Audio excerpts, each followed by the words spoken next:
A civil authority has issued child abduction emergency for the following counties or areas.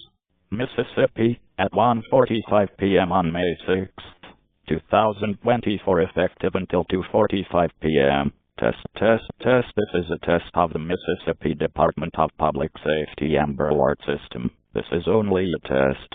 If this had been an actual Amber Alert, you would now hear instructions on how you could assist law enforcement. This is only a test.